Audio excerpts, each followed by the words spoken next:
prisoner in Germany.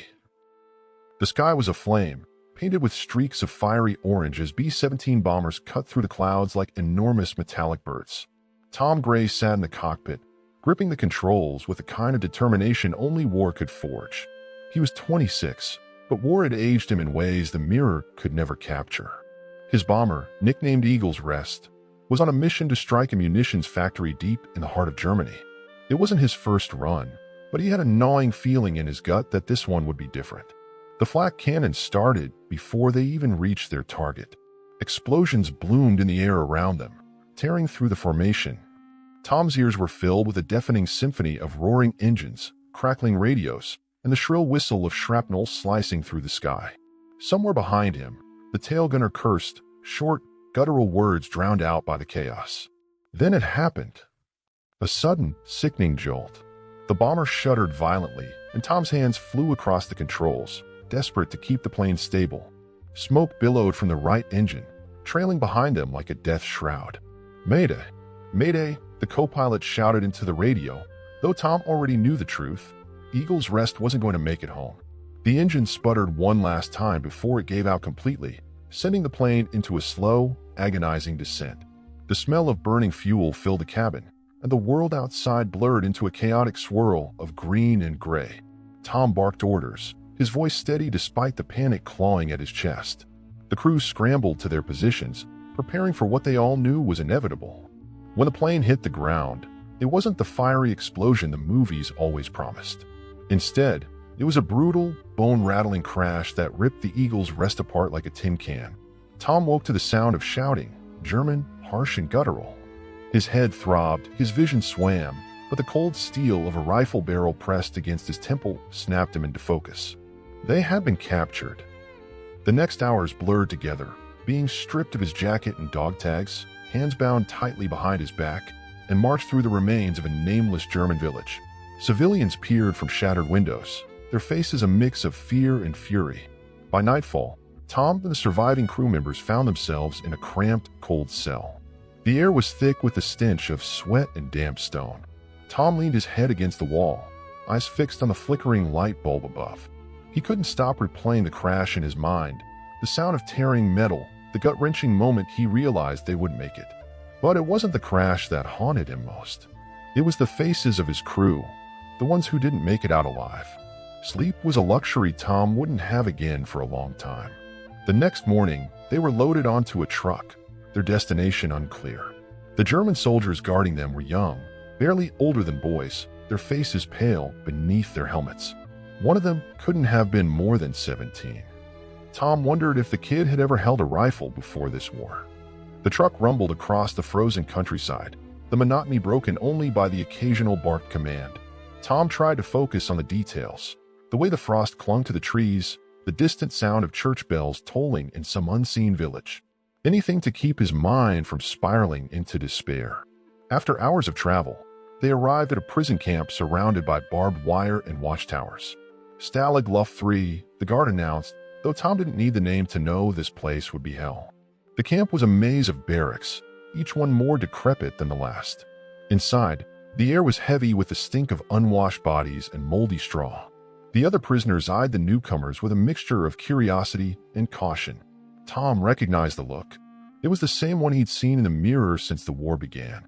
Days turned into weeks, and Tom settled into the grim rhythm of life in the camp. Food was scarce, and what little they had was barely edible. The guards treated them like animals, barking orders and doling out punishments for the smallest infractions. Yet, despite everything, there were moments of humanity, fleeting but precious. Tom remembered one cold evening when a fellow prisoner, a British pilot named Arthur, produced a harmonica from his tattered coat.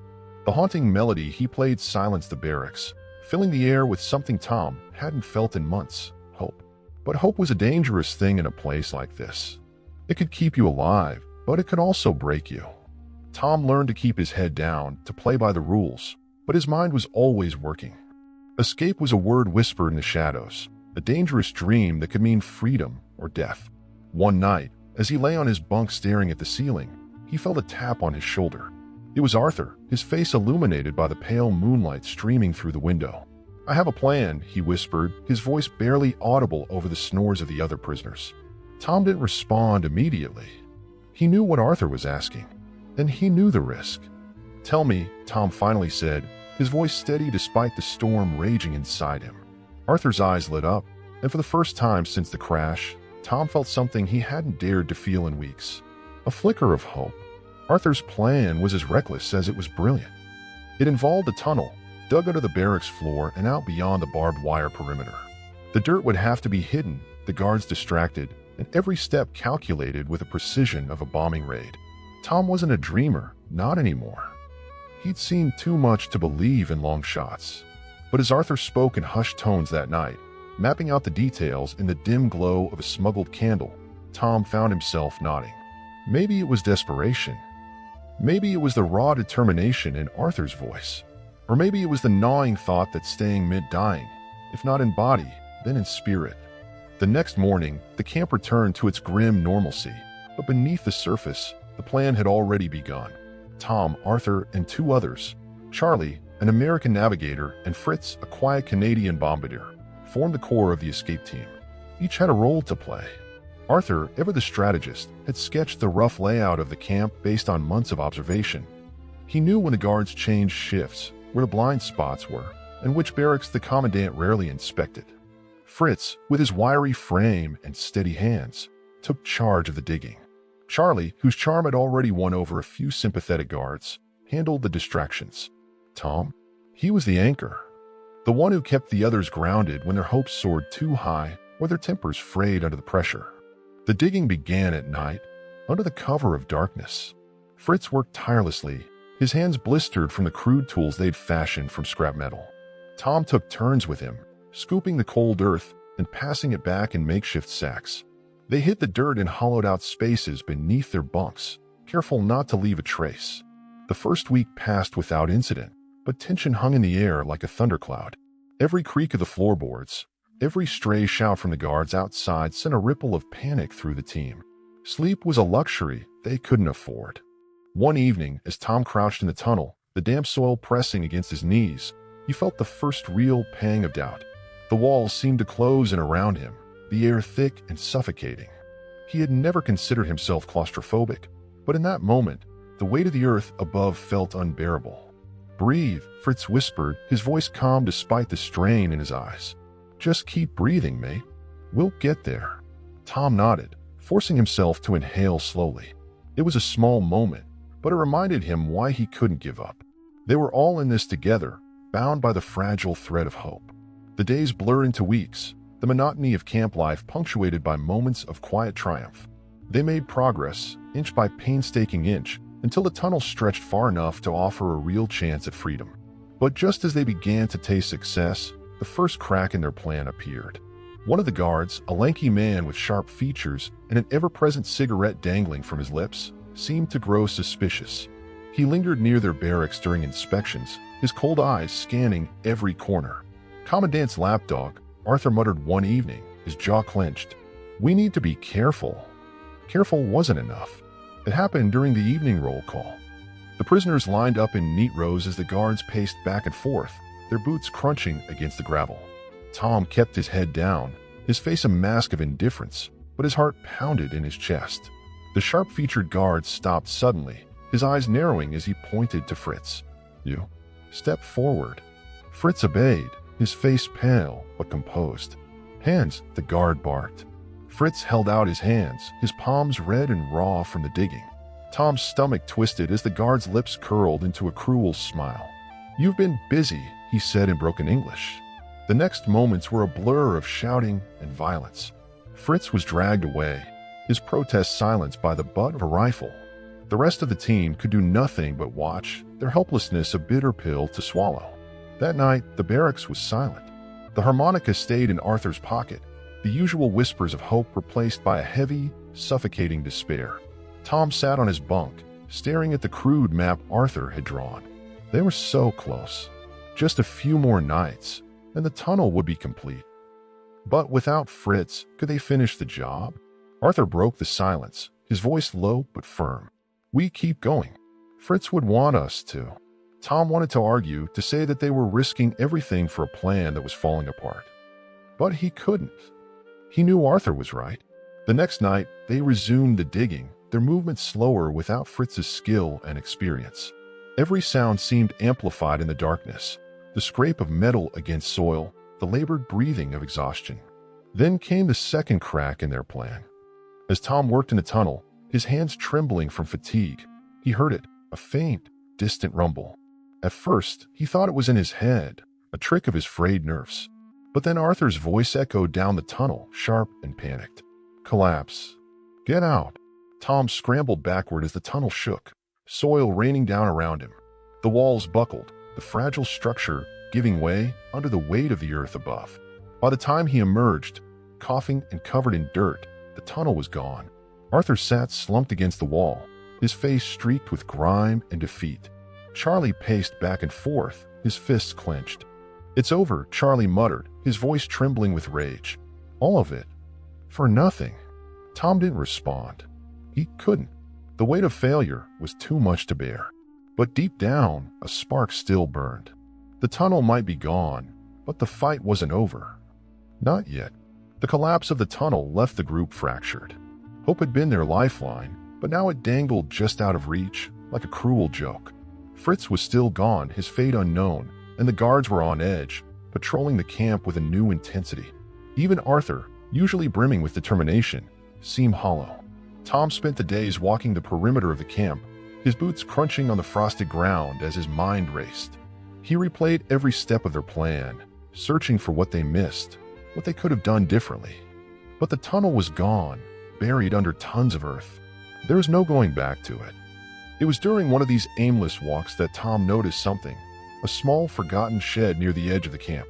It was tucked behind a stack of barrels, almost invisible unless you knew where to look. To most, it was just another neglected corner of the prison.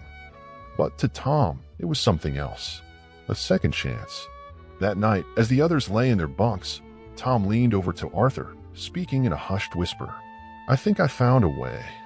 Arthur didn't react at first. His eyes were fixed on the ceiling, his hands clasped behind his head. For a moment, Tom thought he hadn't heard him. But then Arthur turned, his expression wary. Where? Tom explained a shed, how it might connect to the camp's drainage system. It wasn't a perfect plan, far from it. The pipes would be narrow, filthy, and treacherous. But it was something. Arthur listened, his face unreadable. When Tom finished, there was a long silence. You're serious? Arthur finally said. Do we have a choice? Tom replied, his voice firmer than he felt. Arthur sighed, running a hand through his unkempt hair. We'll need to look at it. Quietly. If anyone sees us. Tom nodded. He didn't need Arthur to finish the sentence. They both knew what would happen if they were caught.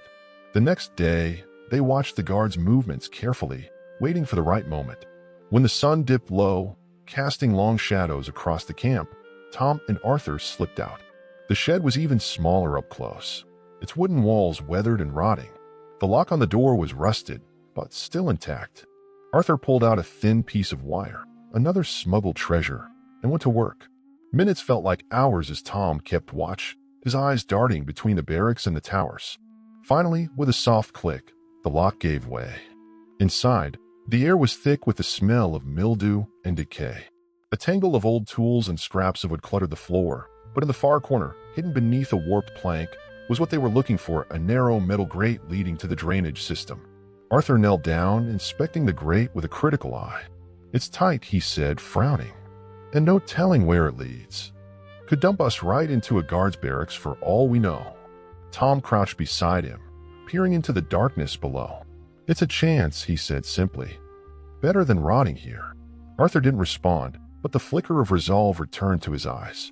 They worked quickly, prying the grate loose and covering their tracks before slipping back to the barracks. That night, they shared the plan with Charlie, whose initial skepticism melted into cautious optimism. We'll need supplies, Charlie said, pacing the small space. Water, something to cover our tracks. And we can't all go. Too risky. Arthur nodded. 3's a crowd. 2 will move faster. Tom felt the weight of the decision settle on his shoulders. Arthur and I will go, he said before anyone could argue. If we make it, we'll find help. Come back for you. Charlie hesitated, but finally relented. Just don't get yourselves killed. The following nights were spent in quiet preparation.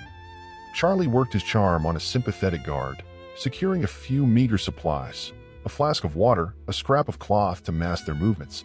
Arthur mapped out the likely path of the drainage pipes, sketching crude diagrams on scraps of paper. Finally, the night came. The moon was hidden behind thick clouds, plunging the camp into darkness. Tom and Arthur slipped out under the cover of shadows, their breaths visible in the frigid air. The shed was as they'd left it, the grate waiting like an open mouth. Arthur went first, his wiry frame disappearing into the blackness below. Tom followed, the cold metal scraping against his palms as he lowered himself into the pipe. The stench was overwhelming, a foul cocktail of rot and stagnant water. The pipe was barely wide enough to crawl through, its walls slick with filth. Tom's muscles burned as he dragged himself forward, his breath coming in shallow gasps. Arthur's voice echoed faintly ahead. "Keep moving. We're close." But close to what? Freedom or another dead end? The pipe twisted and turned, the air growing colder with every inch. Then, just as Tom thought he couldn't go any farther, he saw it, a faint glimmer of moonlight filtering through a rusted grate ahead. Arthur reached it first, prying the grate loose with the last of his strength. The night air hit them like a slap, crisp and biting, but glorious. They were out. The camp loomed behind them, its watchtowers silent sentinels in the dark. Tom and Arthur didn't wait. They ran, their legs weak but fueled by the sheer will to survive. The forest swallowed them whole, its dense trees providing cover as they pushed farther and farther from the camp. Tom's chest burned, his body screaming for rest, but he couldn't stop. Not yet. Hours passed, or maybe minutes. It was impossible to tell. Finally, they collapsed in a clearing, their breaths ragged. Arthur turned to Tom, a weary smile tugging at his lips. "We did it," he said, the words heavy with disbelief. But Tom couldn't share the sentiment. Not yet. They were free, but they weren't safe. As the first rays of dawn broke through the trees, Tom knew their journey was far from over. The war still raged, the lines between friend and foe blurred beyond recognition. But for the first time in weeks, he allowed himself a flicker of hope. They were alive, and that was enough for now.